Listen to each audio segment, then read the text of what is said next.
Lucas 18. Amém, glória a Deus. Glória a Jesus. Lucas 18.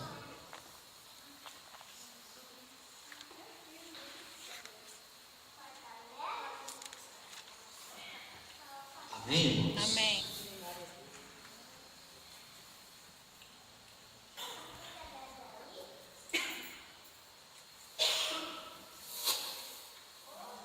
Verso 24 a seguir.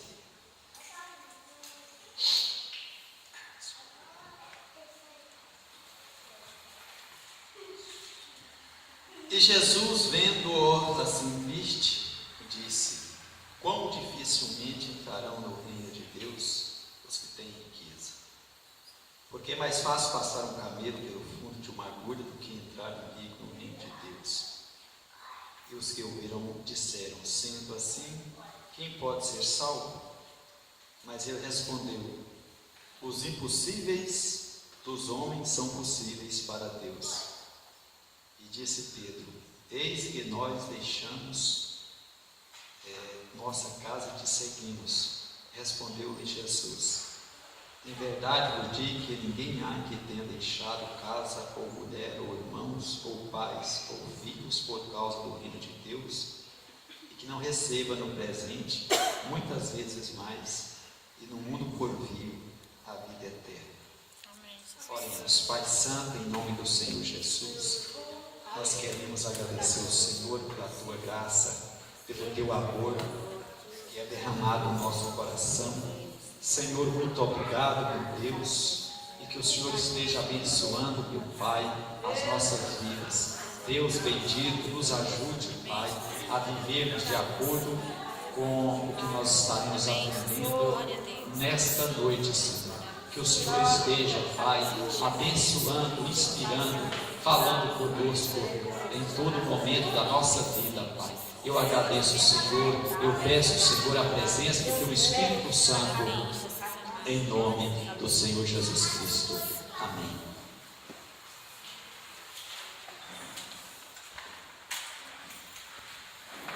Glória a Deus.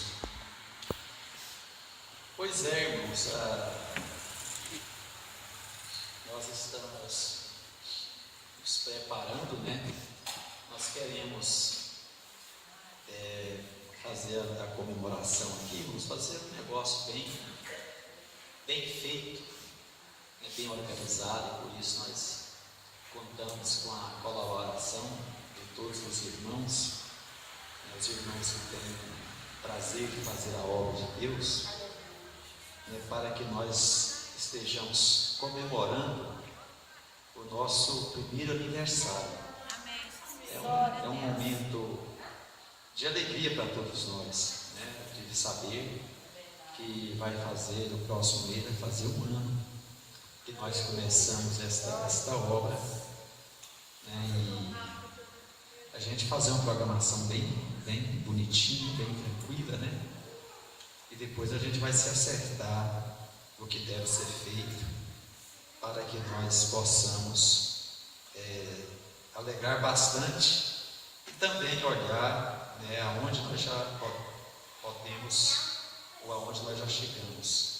Eu acredito que nós temos muito que comemorar, né, pois Deus nos tem abençoado de forma graciosa, e por isso é que nós chegamos aonde chegamos.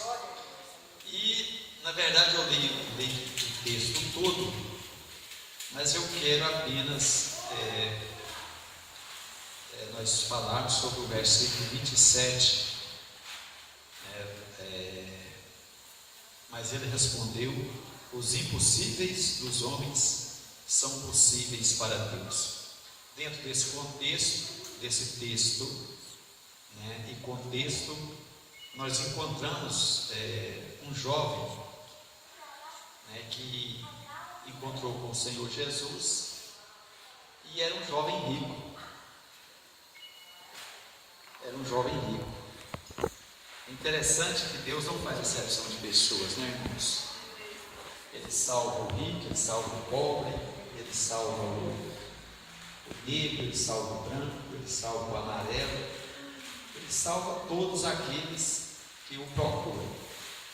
E esse jovem rico, ele procurou o Senhor Jesus, mas a gente observa que ele queria mais era justificar a sua religiosidade. Esse é um problema, né, que atinge o ser humano. O ser humano, ele imagina que por ele ser religioso ele é salvo. E na verdade, irmãos, a religião não salva. O que salva é o Senhor Jesus Cristo. Então, ele procurou o Senhor Jesus e fez uma pergunta interessante, muito interessante, né, que todos precisam de estar atentos, né, em relação a essa pergunta. Ele disse: Senhor, bom mestre, o que eu devo fazer para que eu seja salvo? Oxalá que todos pudessem fazer essa pergunta, né? Encontramos também aquele carcereiro, do capítulo 15 de Atos dos Apóstolos. Ele também fez essa pergunta para Paulo, né? O que eu devo fazer para que eu seja salvo? Paulo respondeu o que para o carcereiro? Quem é que sabe? Maravilha. Crê no Senhor Jesus e será salvo tu e a tua casa. Em relação a esse moço, por Jesus conhecer o coração dele, e como eu disse aqui a princípio, ele queria apenas justificar a sua religiosidade. Então ele disse: o que eu devo fazer para salvar? Mas Deus conhece o coração, irmãos. É a coisa mais bela que existe na vida, é saber que Deus conhece o meu coração. Os irmãos acham bom que Deus conhece o coração dos irmãos? Amém. Sabíamos que Deus conhece o coração de todos nós, por dentro e por fora. Deus conhece tudo. Então, o Senhor Jesus, ele entendeu aquela pergunta. Ele queria se justificar diante de Deus. É a mesma coisa daqueles dois homens que foi para a oração. Um era publicano e o outro era fariseu. Na oração do publicano, ele se justificou diante do Senhor. Olha, Deus, eu não sou como esse pecador aí. Eu faço isso, faço aquilo, e tal. Colocou as obras dele como um patamar, né, para que ele pudesse ser salvo, ou para que ele pudesse ser respondido. Mas o pecador, o publicano, apenas batia no peito e pedia misericórdia. Quem foi que voltou justificado para casa, irmãos? O publicano, né? Ele voltou justificado, porque ele estava carente da misericórdia do Senhor Deus. E esse jovem, ele estava exaltado. Ele era rico, e com certeza, né, ele era um homem, pelo que você lê aqui, um homem estudado, era uma pessoa bem instruída. E ele tinha um desejo realmente de, digamos assim, até de um confronto com o Senhor. Né? Quantos têm confrontado com o Senhor e têm perdido, né? A Bíblia fala de alguns fariseus que tentaram confrontar com o Senhor e depois ficaram envergonhados e não ousaram mais fazer pergunta daquela natureza para o Senhor Jesus. Então ele disse: bom mestre, o que eu devo fazer para que eu seja salvo? Glória a Deus. Jesus, conhecendo o coração dele, falou assim: olha, você obedece os mandamentos? Olha o que Jesus falou para ele aqui, ó. Sabe os mandamentos? 2 pontos. Ele começa a falar aqui, ó. Não adulterarás, não matarás, não furtarás, não dirás falso testemunho, honra teu pai e a tua mãe. Era um jovem judeu e com certeza ele conhecia, irmãos, os mandamentos, porque o jovem judeu, ele tinha por obrigação de conhecer a lei. Ele, com 12 anos, a criança judia tinha que conhecer a Bíblia, digamos assim, a Bíblia dos judeus, que é os primeiros 5 livros, né, e os profetas. Eles tinham a obrigação de conhecer. Então era um homem que conhecia, tinha conhecimento, era um jovem estudado. Então Jesus foi educadamente com ele e disse: você conhece, você sabe os mandamentos? Ah, Senhor, eu sei, eu os tenho observado desde a minha infância. Coisa boa, né, irmãos? Quando a gente encontra alguém, né, que estuda, que conhece, né, e que sabe aquilo que está inserido na Bíblia. Ah, Senhor, eu sei. Está muito bem, maravilha, né? Faz bem em saber. Mas Jesus ainda falou: olha, mas ainda te falta uma coisa. Ainda te falta uma coisa. Depois eu comento esse resto aqui, desse versículo aqui, essa outra parte do versículo. Ainda te falta uma coisa. Irmãos, é algo interessante. Sempre a gente não consegue chegar nessa perfeição. Sempre vai faltar alguma coisa, não é verdade? Sempre vai faltar alguma coisa. Aquele jovem era bem instruído, ele tinha dinheiro, né? Ele era um jovem com certeza feliz, né? Porque conhecia a Bíblia, tinha dinheiro, né? E tinha estudo. Parece que estava perfeito. E ele se interessou pela vida eterna. Bom que ele interessou. Mas aí é o seguinte: Jesus, olha, mas ainda te falta mais uma coisa. Irmão, Jesus, ele quer tocar naquilo que o nosso coração está colocado, aonde a gente mais às vezes dá valor. Que maravilha, né? Imagina um homem com todas essas características, obedecendo os mandamentos, irmãos, né? Um jovem certamente muito reconhecido na sociedade judaica, e ele tinha tudo, todo mundo olhava para ele e pensava: não, esse é o homem perfeito. Mas Jesus diz: ainda te falta uma coisa. Irmãos, aí eu volto essa pergunta para nós: o que está nos faltando? Né? Será que nós já estamos a ponto de sabermos tudo? Né? Às vezes a gente vai falar de Deus para as pessoas, eles falam: não, eu conheço a Bíblia de capa a capa, né? Mas conhece porque ele conhece a primeira capa e a outra capa, né?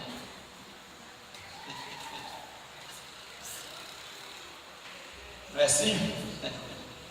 Ele conhece a primeira capa e a segunda capa, né? Da frente e de trás, mas lá o conteúdo mesmo não conhece. E não adianta ter apenas um conhecimento, tem que deixar a Bíblia nos moldar. Então ainda, ô jovem, você realmente é crente, é maravilha, mas te falta uma coisa. O que está faltando para nós hoje, irmãos?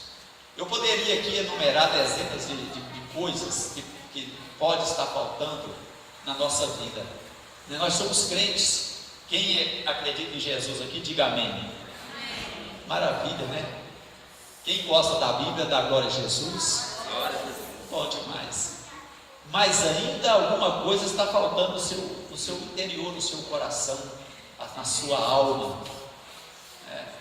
E quem conhece isso, sabe quem? Somente um que conhece. Sabe quem, irmãos?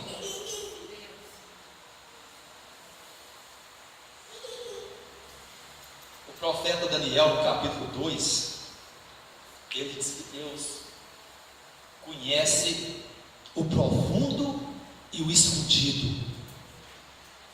Que coisa mais linda, né? Deus conhece o profundo e o escondido. Olha, irmãos, o salmista orou assim: Senhor, sonda o meu coração. Irmãos, é necessário. Eu sei, todos nós aqui, todos nós, desde de lá até aqui, o coração sempre está faltando alguma coisa. Nós somos seres humanos, Nós somos gente, falta alguma coisa.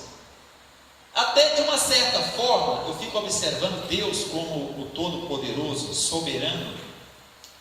Eu também sentia a necessidade de alguma coisa, por incrível que pareça, eu sentia. Dentro de um ponto de vista, digamos, teológico, Deus não tinha necessidade de ter criado os anjos, os espíritos, Ele existe por si mesmo, mas Ele criou. Irmãos, e Ele criou os anjos para quê? Adorar, verdade, para adorar. Inclusive João, quando ele teve a visão em Apocalipse, ele viu aquela milícia de anjos que cantava, aqueles seres que Deus criou, que está ao lado do seu trono. Eles cantam eternamente, desde quando eles foram criados. Eles cantam como que eles ficam diante de Deus. Que benção, né, irmãos? Que maravilha, né? Então esse hino constante: Santo, Santo, Santo é o Senhor dos exércitos.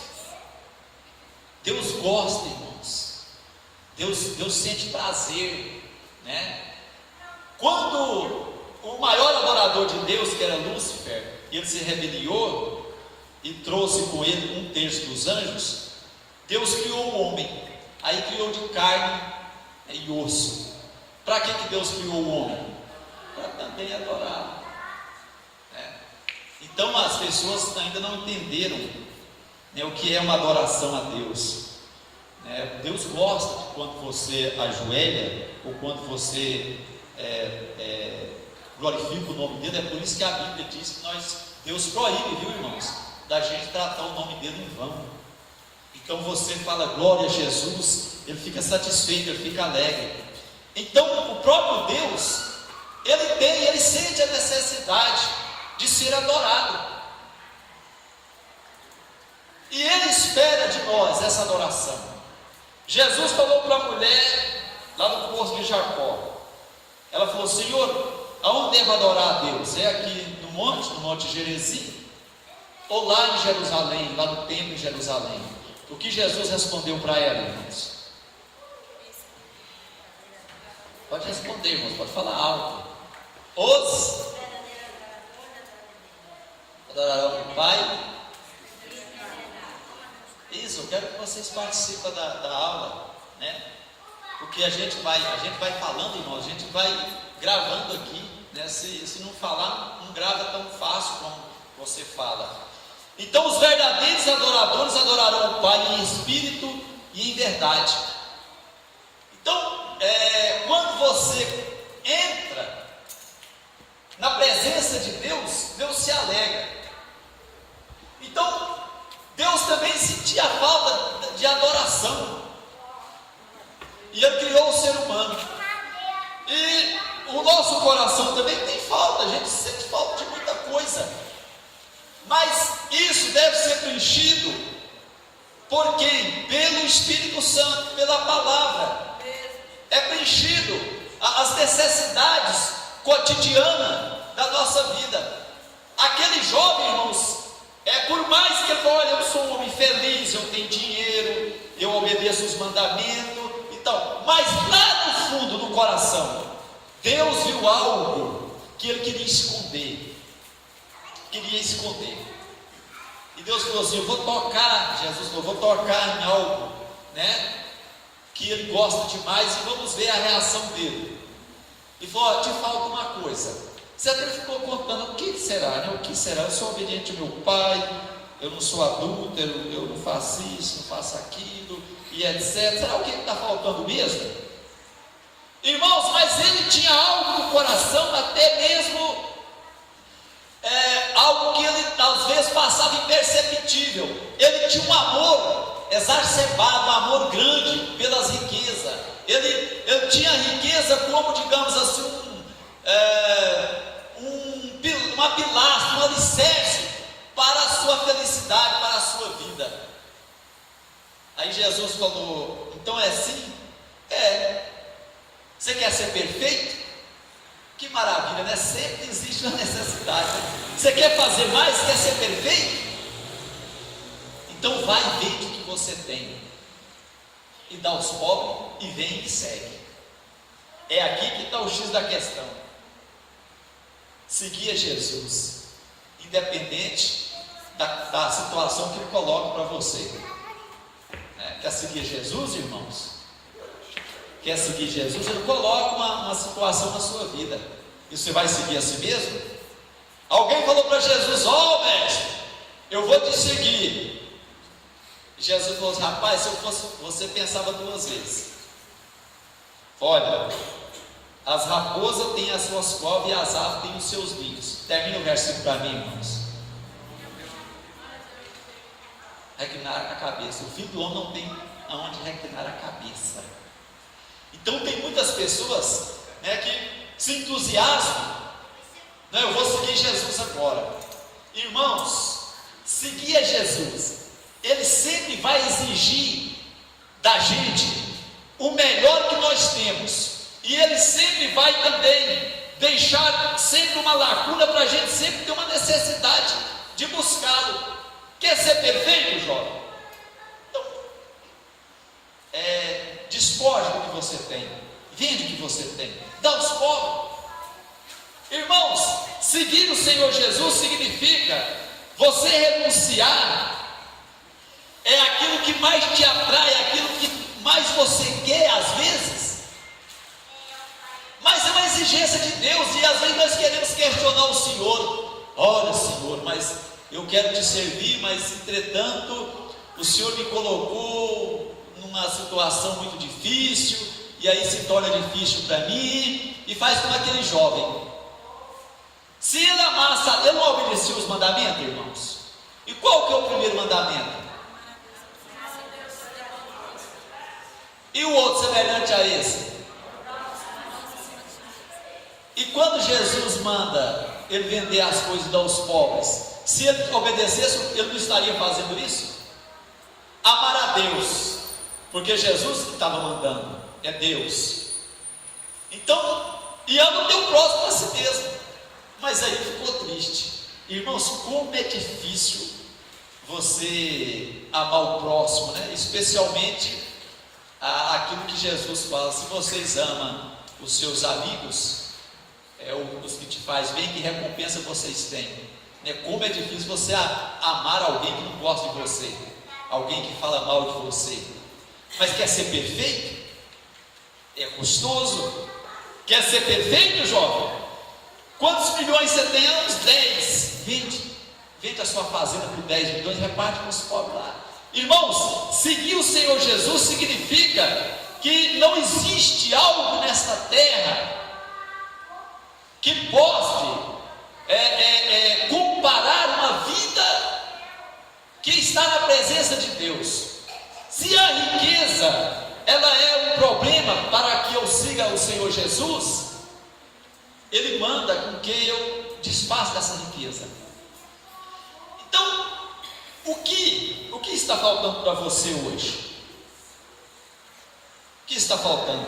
Pastor, mas é impossível o que está faltando para mim. É sempre assim,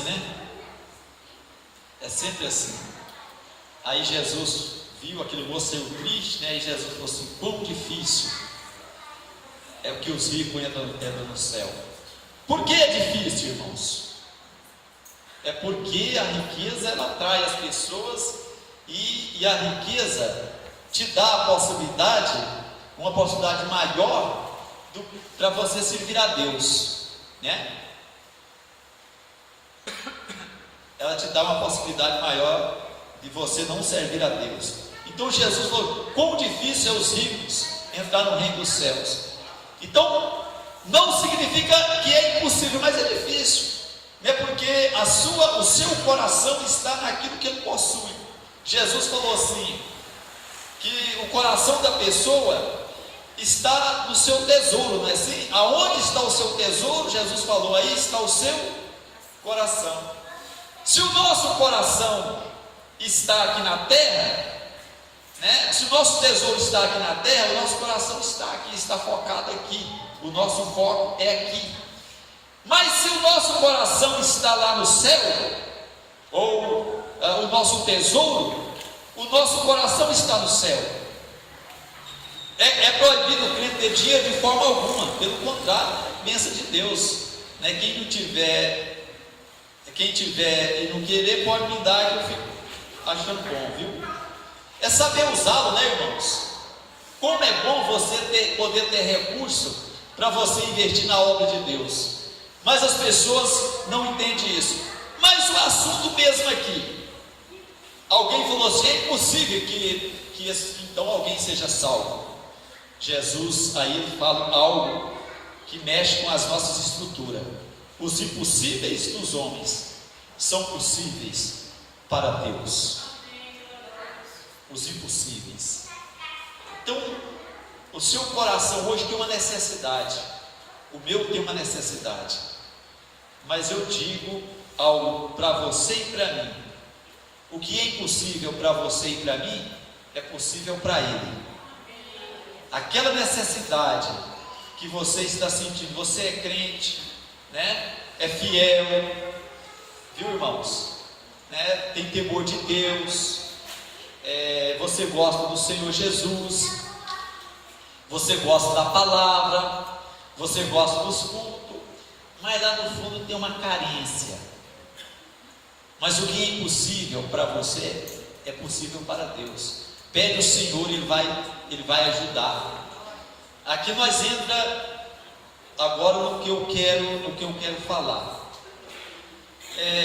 Os impossíveis dos homens são possíveis para Deus. Nós nos deparamos, irmãos, todos os dias nós nos deparamos com situações adversas na vida, né? Muito adversas. E aí que entra o acreditar em Deus, o entregar a Deus a nossa fé, a nossa vida, o nosso trabalho, né? Exige isso, Deus exige isso. Quando nós pensamos nos nossos problemas dentro da ótica humana,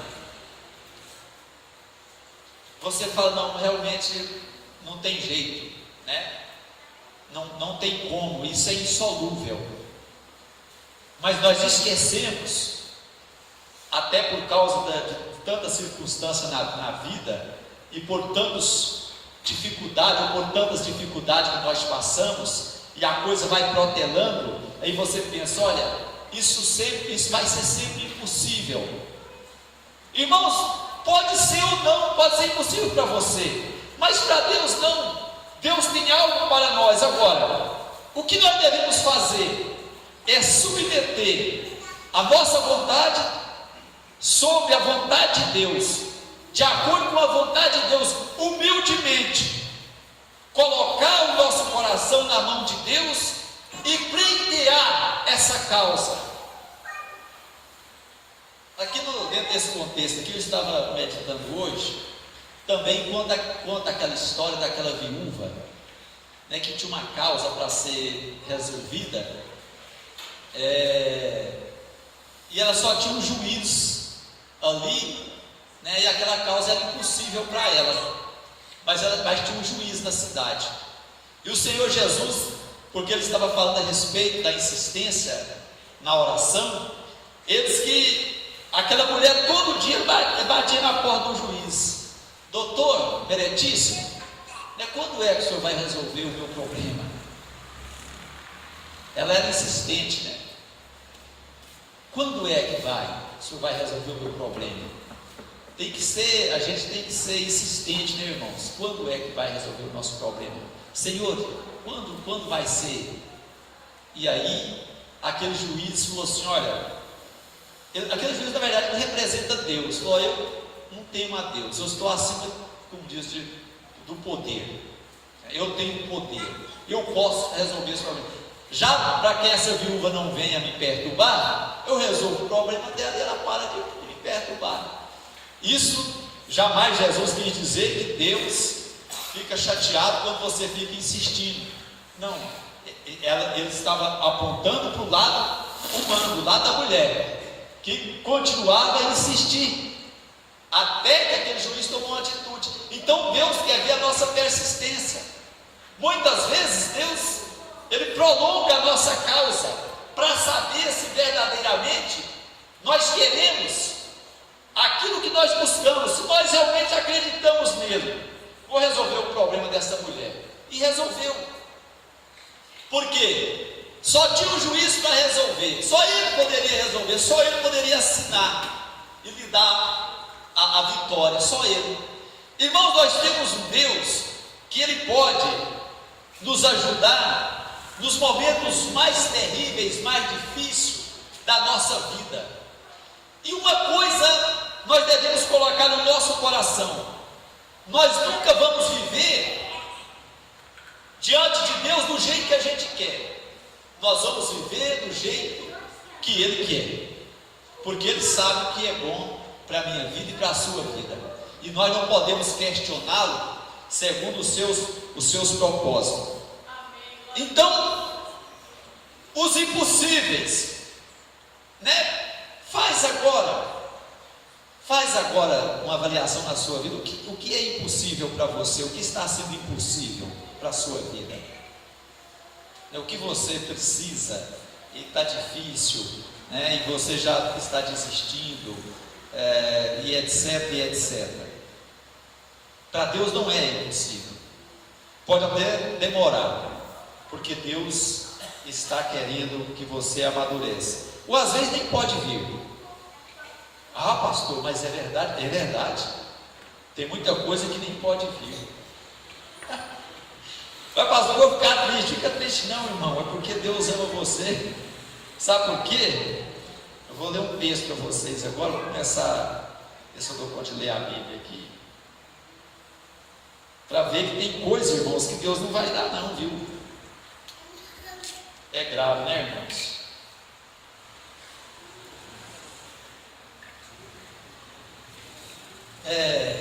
Vamos ler aqui, capítulo 11 de Hebreus, o verso 36. O capítulo 11 fala de fé, de coisas impossíveis que Deus fizer na vida do homem, mas tem coisa que Deus não faz.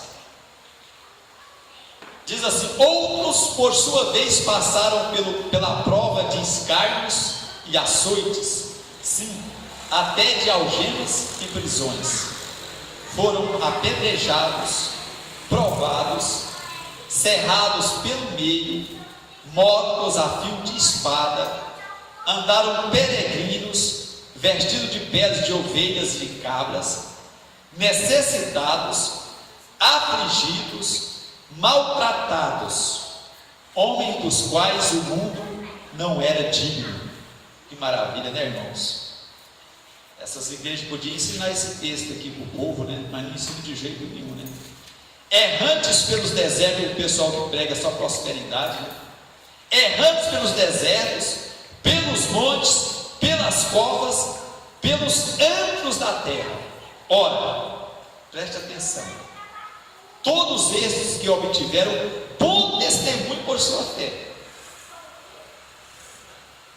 eles não desistiram pelas provas, eles tiveram fé. A fé, irmãos, funciona, não é só para mim ganhar casa, carro e saúde, não. A fé funciona para mim passar, morar debaixo de uma lona e dar glória a Deus, né? Morar debaixo de uma árvore e dar glória a Deus. Quem mora debaixo de uma árvore e é crente, irmãos, é um homem de fé, sim ou não? É de fé. Quem está doente, lá no leito do hospital, e o médico fala: você vai morrer daqui 6 meses, e ele está dando glória a Deus, ele tem fé ou não? Tem fé. A gente vê a fé só para o lado de receber as coisas boas, né?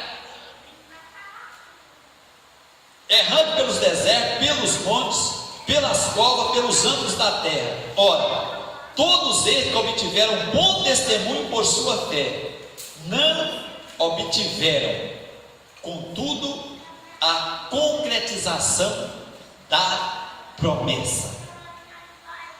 Meu Deus, mas como a gente pode servir a Deus assim, irmãos? Né? Pelas covas, né, quantos que tiveram de esconder, né, nas covas, nas catatumbas de Roma. Vocês sabiam que a cidade de Roma é cheia de buracos, de cavernas, de túneis, aonde os crentes se reuniam para esconder do imperador, né? São cidades inteiras debaixo da cidade de Roma, viu? Tem cemitérios lá, por todos os lados, pelas covas, pelos ângulos da terra, maltratados, afligidos, mas era homem que tinha fé. É por isso que eu digo que viver assim também é impossível, não é? É impossível, para nós é impossível, mas para Deus é possível. Qual de nós aqui já imaginamos esse outro lado da moeda, né? Para viver pelos ângulos da terra, cova de leões, para viver nas cavernas, né? Para ser perseguido, para ser maltratado, para ser errantes, afligidos, tem que ter fé, irmão. Está sendo afligido, mas eu tenho fé, eu tenho fé. Olha aqui, eles não obtiveram a concretização da promessa, por haver Deus provido coisa superior a nosso respeito, para que eles, sem nós, não fossem aperfeiçoados. Então, está dentro da onisciência de Deus. Então a fé, ou a possibilidade de vivermos uma vida com Deus, ela está dentro de um parâmetro que Deus estabeleceu. Nós podemos receber ou não. Isso não significa que nós não tenhamos fé. Nós temos fé para receber coisas materiais que é bom para nós, mas nós também temos fé para receber até uma prova, uma luta, uma aflição, né, uma perseguição, mas jamais desistirmos do nosso objetivo, do nosso alvo. Interessante? Então, porque Deus tinha provido para eles coisas superiores. O mundo não era digno dessas pessoas, não era digno. Eu quero ler outro texto agora, de algo que já funciona do outro lado, né? Aqui você tem que ter fé. É impossível para você, às vezes você está sofrendo, é impossível ser crente. É possível. O que é impossível para você é possível para Deus. Nós não lemos aqui a história desses crentes, que diante de tanta provação, mas ficou crente, né? Eles nunca pensaram em desistir, né, irmãos? Quem está pensando em desistir da fé aí, diga amém. Ué, não tem ninguém não? Uma maravilha, né, irmãos? Ninguém quer desistir da fé não, né, irmão? Não pode mesmo não. Glória a Jesus, né? Eu quero ler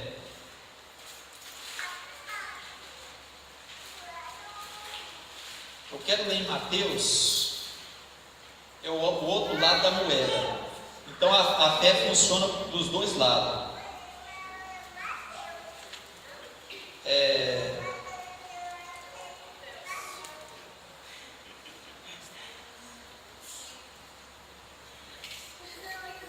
Não, mas é Lucas.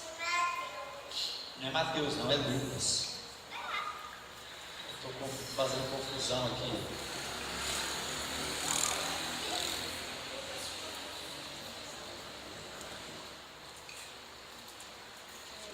Muito bom esse aqui.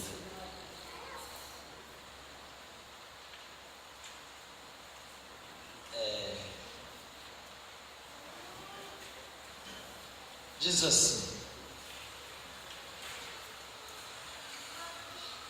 capítulo de 1, verso 37. Porque para Deus não haverá impossíveis em todas as suas promessas. Porque para Deus não haverá impossíveis para todas as suas promessas. Como que poderia uma mulher, uma jovem, uma donzela, uma virgem, como poderia uma virgem dar à luz um filho sem ter estado ou ficar com um varão? Ela ficou perguntando ao anjo: como que pode? Eu não conheço o varão. Aí o anjo falou para ela: porque para Deus não haverá impossível. Então a onisciência de Deus, a possibilidade de Deus, Ele nos dá a possibilidade, a fé para sofrermos, mas também nos dá uma fé para vencermos, para lutarmos contra tudo aquilo que é impossível para nós. Então, para nós é impossível às vezes viver uma vida de muita prova. Fala: não dou conta mais. É possível, né? Jó viveu muito tempo lá na prova, na bruta, mas ele não queixou, ele não se desviou. Depois Deus o abençoou, ele deu o dobro das coisas que ele tinha. Então o anjo disse para Maria, olha no verso 36: e Isabel, tua parenta, igualmente concebeu um filho na sua velhice.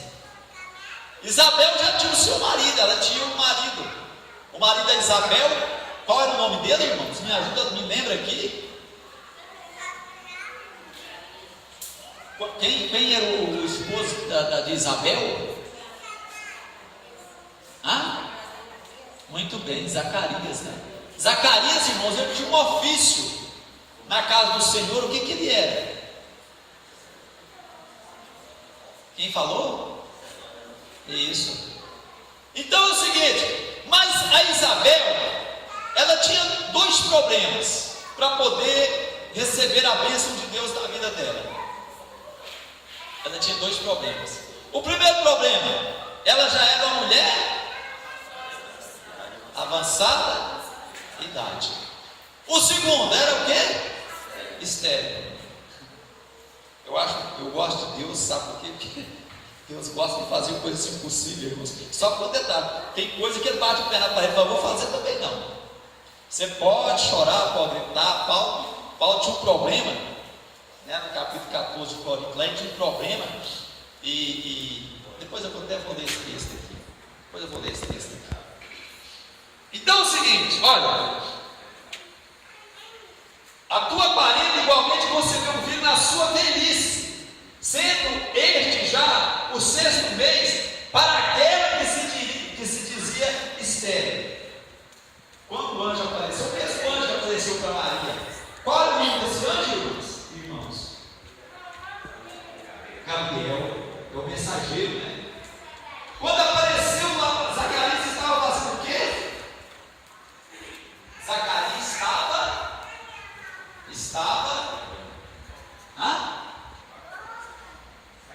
sacrificando. Ele estava lá no santo lugar, oferecendo um sacrifício. Aí é o seguinte, o anjo desce, e ele na verdade não tinha orado. O anjo falou assim para ele: Zacarias, a sua oração foi ouvida. Que coisa boa, né, irmãos? Que coisa boa, né? Aí, olha, você vai ter um filho, e tal, e etc. Aí Zacarias ficou se assustado, né? A mulher velha, já bem velha, ou mais ou menos velha, né? Estéril, aqui a minha fala velhice, né? Estéril.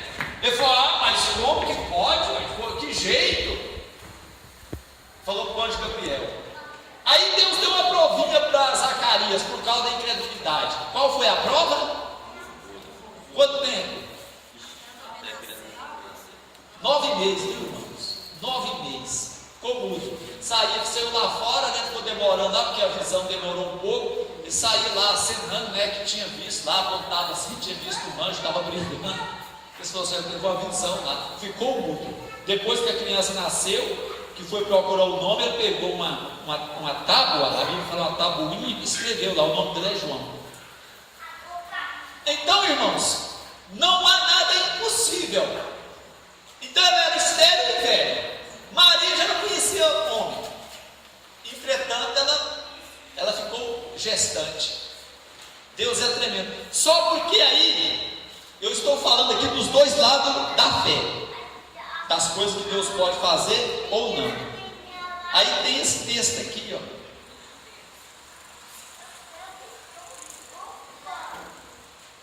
2 Coríntios capítulo 14.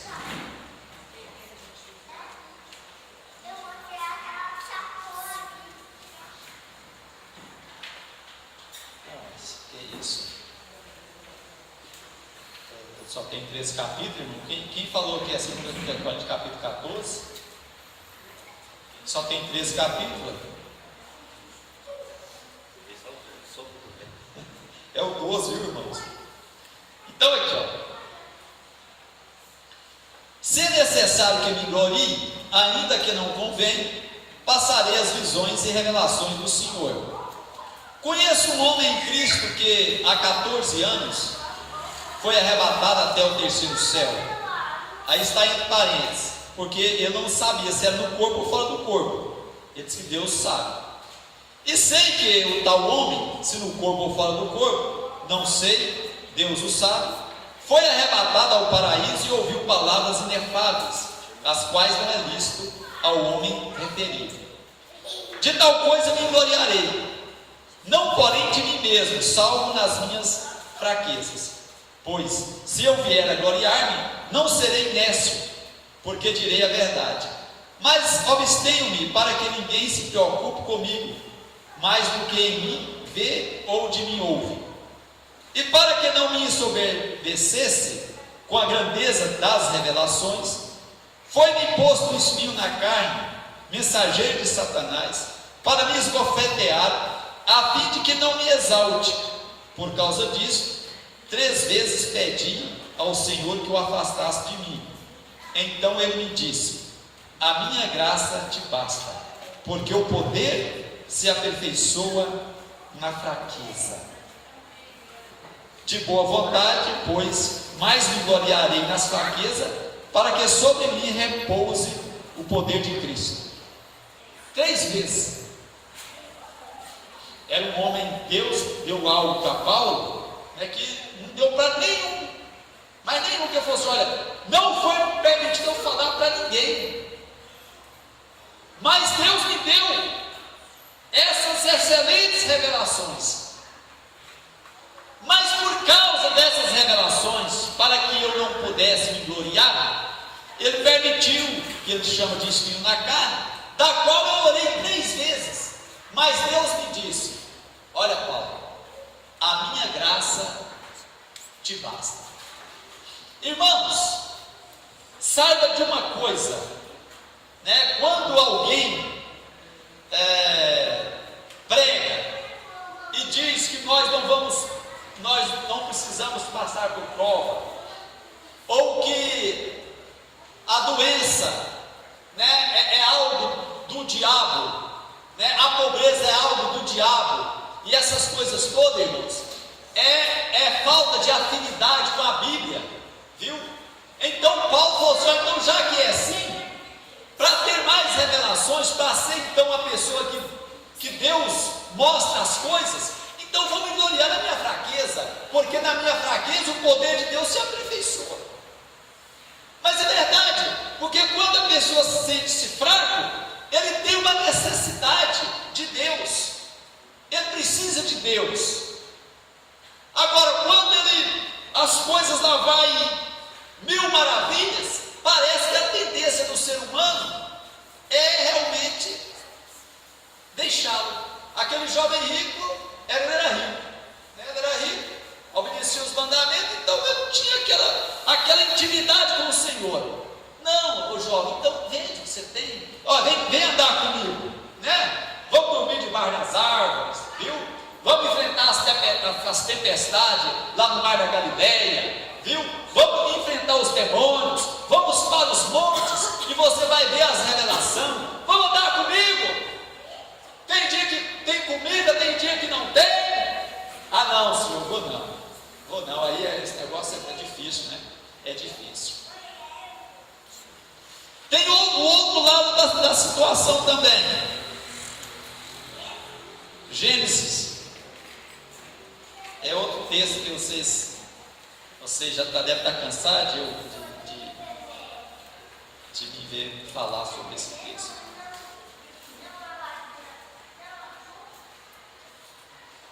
Mas vamos lá.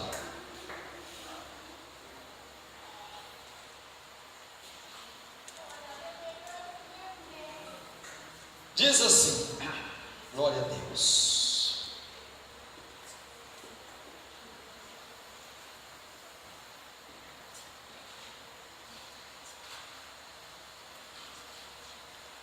Abraão e Sara eram já velhos, avançados em idade, e a Sara já lhe havia cessado o costume das mulheres.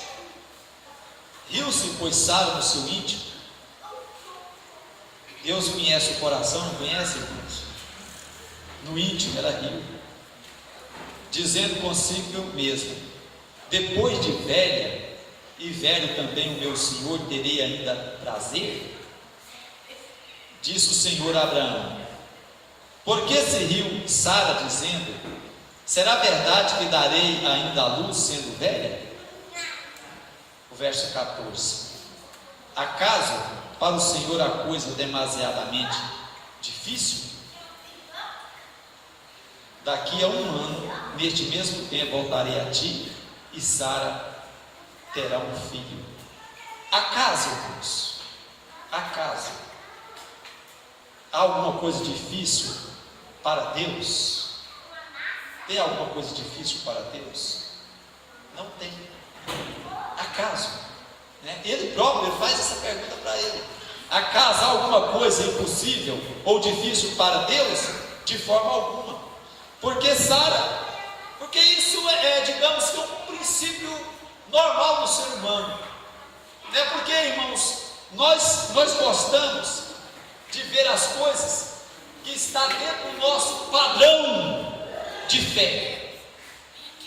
Nós vemos as coisas dentro desse padrão que nós já fizemos um mapa na nossa mente, e gostamos de acreditar naquilo que nós podemos ajudar a Deus.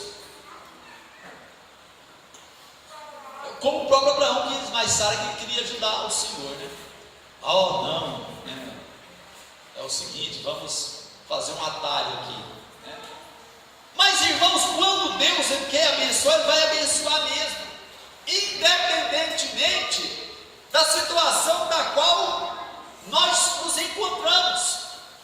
Se Deus fala que tem que viver, vai viver mesmo.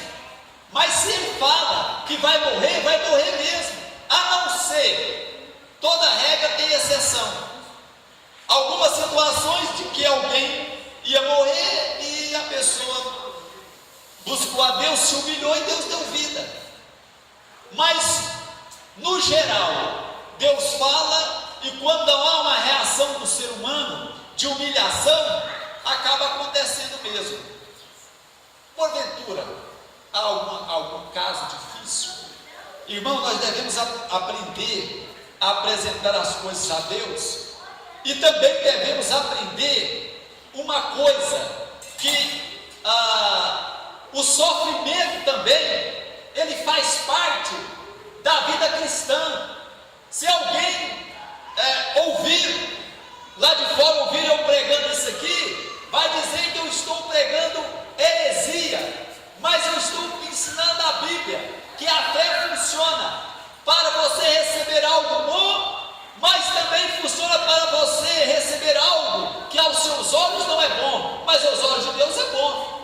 Ué, pastor, mas e morrer? Para Deus é bom? E se eu falar para vocês que é?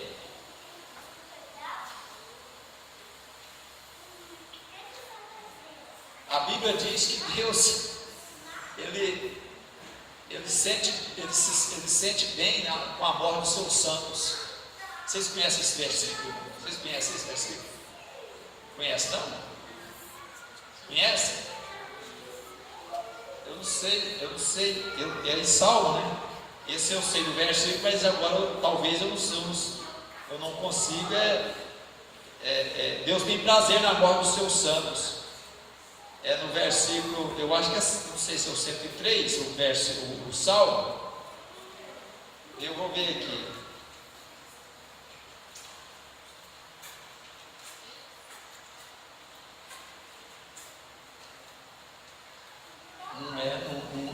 no Salmo 103 não. Mas fala que Deus tem prazer na morte dos seus santos. Viu? Esse versículo aqui é porque eu não tinha preparado ele, mas é que o versículo existe, viu, irmãos?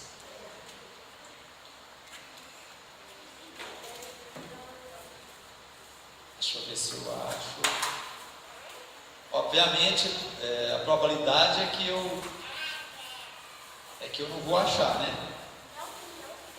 Depois eu fico devendo aqui para os irmãos. Que Deus tem prazer na morte dos seus santos. Mas por que Deus tem prazer na morte dos seus santos? Porque Ele quer que a gente fique com Ele, né, irmãos? Deus quer que a gente fique com Ele, viu? Eu não vou conseguir achar Ele agora mesmo, não. Então, Deus ele tem prazer na morte dos seus santos. Quer ver? Eu vou insistir aqui um pouquinho. Eu vou aqui na minha enciclopédia aqui. Eu acho isso aqui rapidinho, quer ver? Eu vou lá no M. As Bíblias hoje é boa por isso, né, irmãos? Você vai no M e vai achar morte lá. Quer ver? Eu vou em Salmos. Às vezes eu acho lá, tal, sempre será tal, laços de morte me cercaram. Salmo 116, verso 15. Está vendo?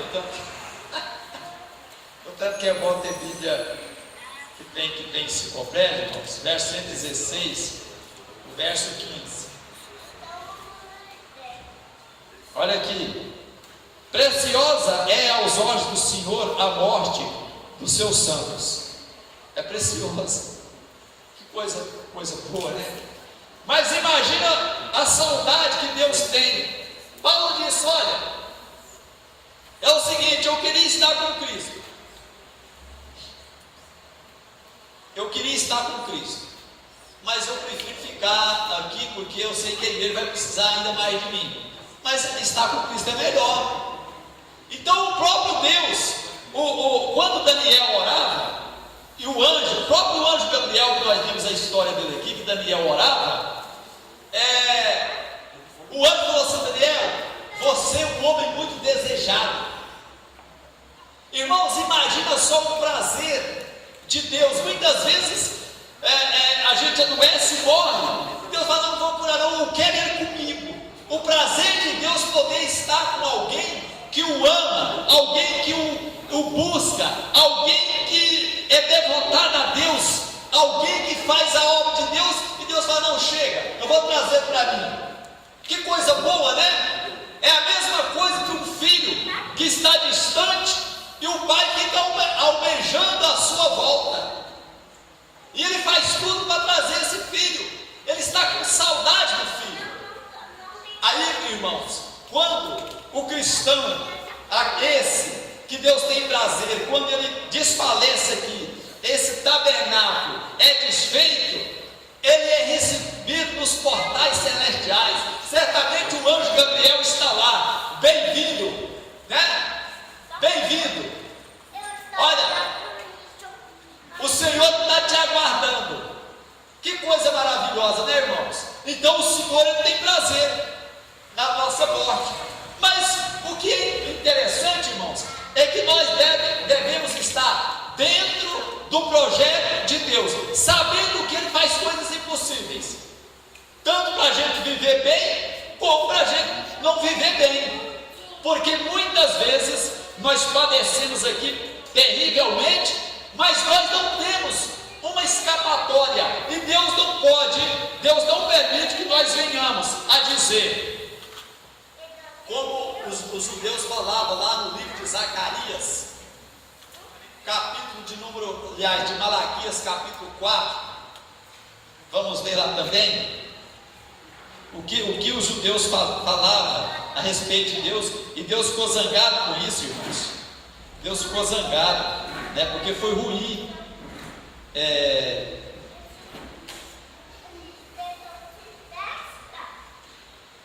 Verso 3, capítulo 3, na verdade, diz assim: Vós dizeis, o verso 14: inútil é servir a Deus.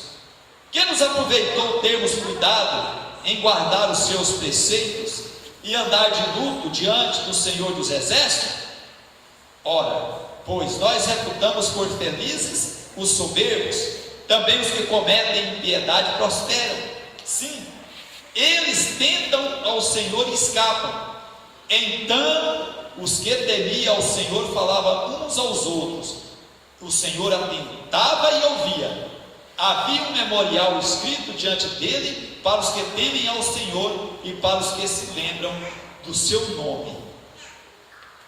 Um memorial, tem lá o livro, lá na biblioteca de Deus, está escrito lá. Então alguém vai, olha, é inútil servir a Deus. Parece que ser descrente é melhor, parece que é mais abençoado, não é assim? Aqui eles não estavam falando, e a Bíblia aqui no contexto, no verso 13, o Senhor falou assim: olha, as vossas palavras foram duras demais para mim. Machucou o coração de Deus, só porque existe um memorial. Aí, verso 17, isso é para quem é crente tem fé. Eles serão para mim particular tesouro naquele dia que prepararei, diz o Senhor dos Exércitos. Poupá-los-ei como um homem poupa seu filho que o serve. Eu não estou falando aqui que Deus gosta de crente. Então eles serão para mim um particular tesouro. Deus vai pegando esses crentes fiéis, irmãos, e vai colocando como um tesouro, né? Deus se sente, digamos assim, orgulho. Fala, não, esse camarada é crente mesmo, ele tem sofrido, ele tem padecido, mas ele crê em mim tanto para sofrer como para ter muitas vitórias. Ele acredita. Então ele é um tesouro para mim.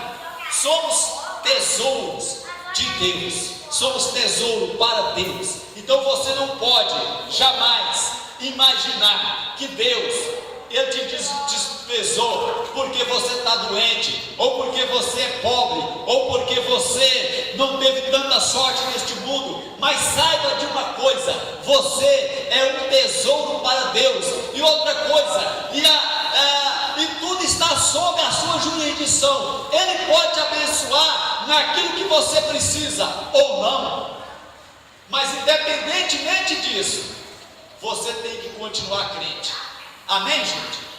Então não há nada impossível para Deus, tanto para você sofrer como para você ganhar algo aqui que você almeja. Então é por isso que Jesus nos ensinou a orar. Qual a oração que Jesus ensinou? Quer dizer, uma das orações, mas a mais conhecida. Pai nosso está onde? Seja feita. Não é a vontade nossa não, né? É a vontade de Deus. Então seja feita a vontade de Deus. Então, irmãos, a coisa não é fácil, mas é o seguinte, vale a pena. Se não conseguirmos aqui, nós vamos conseguir lá no céu. Pastor, mas hoje eu vim no culto, eu queria receber uma palavra assim, eu ia sair daqui amanhã, eu já iria procurar o meu sobrado, ia procurar o meu carro zero. Pastor, irmão, mas não vai ter jeito não, viu? Hoje você vai ter que ir com essa palavra mesmo, viu? Eu estou sentindo uma dor de cabeça, irmão, vai com a dor de cabeça, dá glória a Deus, viu? Pode chegar na sua casa, já sarou. Amém.